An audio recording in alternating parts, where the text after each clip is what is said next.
Je suis Mademoiselle Ingrid Boussamba. Je suis Young Digital activiste au sein de Bagdja Gabon. Je suis également responsable des jeunes au sein de Bagdja Gabon. L'honneur me choisit ce matin de me tenir devant vous. Bagdja Gabon, par ma voix, souhaite la cordiale des bienvenus à tous les représentants qui ont effectué le déplacement pour prendre part à la semaine africaine pour le climat. Bagdja Gabon vous dit bonjour.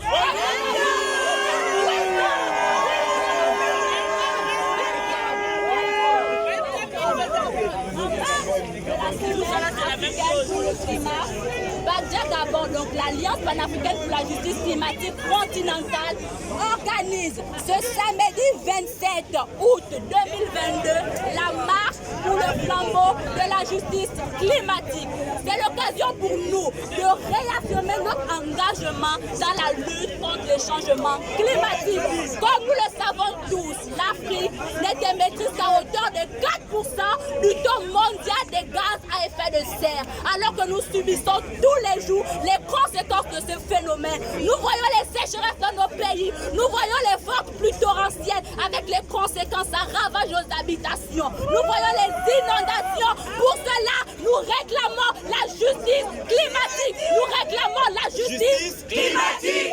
Le Gabon, à travers la plus haute autorité de la République, j'ai nommé son Excellence Ali Onima, s'est engagé lors de l'accord de Paris à réduire le taux des émissions de gaz à effet de serre de la République à hauteur de 50% d'ici 2025. Nous, en tant que jeunes, nous devons nous engager pour soutenir les politiques de réduction du taux des émissions de gaz à effet de serre, parce que c'est nous l'avenir du pays, c'est nous l'avenir de l'Afrique. Si nous sommes impactés par les changements climatiques,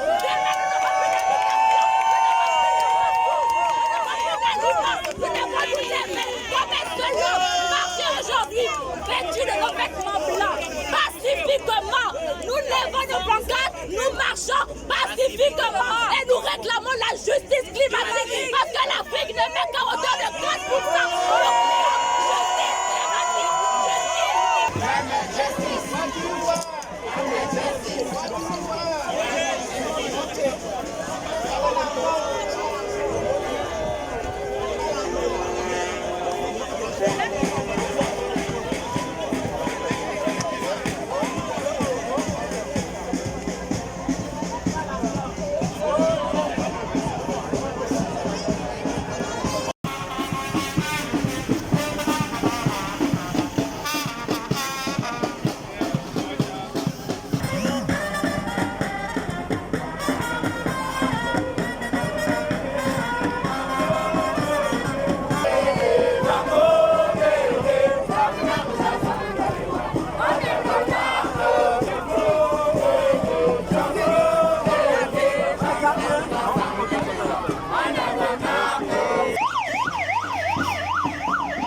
Okay.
l'Afrique est un continent jeune.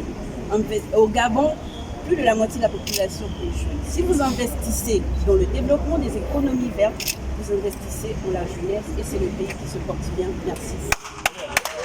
Il y a plusieurs millions de personnes à Madagascar, surtout dans le sud, dans la région Andoui, qui souffrent du kéré. Personne ne mange, personne ne boit. Il n'y a aucune technique qui est installée jusqu'à maintenant pour les aider à se sortir de cette situation-là. Madagascar, c'est aussi l'un des pays les plus pauvres de ce monde qui est impacté par ce changement climatique, que ce soit que la population elle-même a une technique, qu'elle n'a pas de technique, ou elle a une technique, le changement climatique va toujours les impacter. Il n'y a aucune capacité de résilience. Aujourd'hui, je ne sais pas si vous avez vu les nouvelles, mais en mois de mars, nous avons eu les 4 cyclones qui sont passés à Madagascar, les 4 cyclones qui sont les plus importants de Madagascar, qui a impacté plus de 200 000 personnes. Jusqu'à maintenant, il y a plus de 2000 écoles qui sont encore détruites.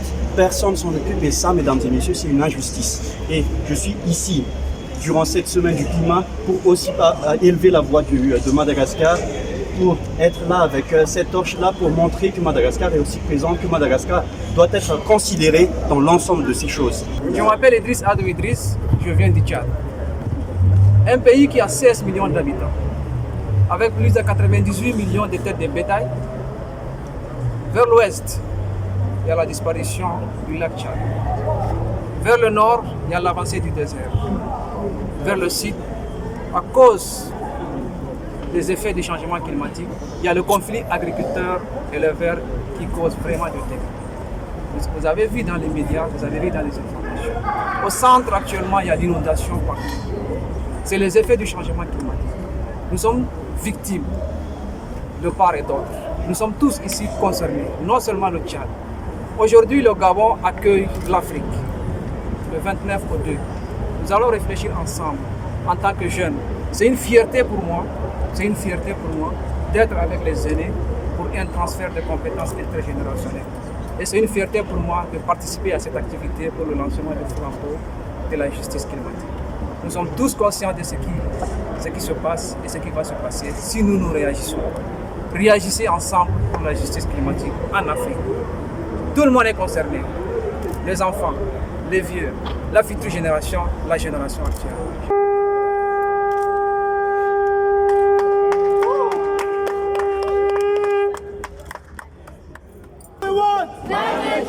What do we want? Climate justice. When do we want it? Now.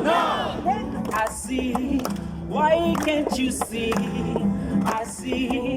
Hope you can see. The climate's changing. We want it now. What do we want? Climate justice. And when do we want it? Now. I say, what do we want it? Climate justice. And when do we want it? Now.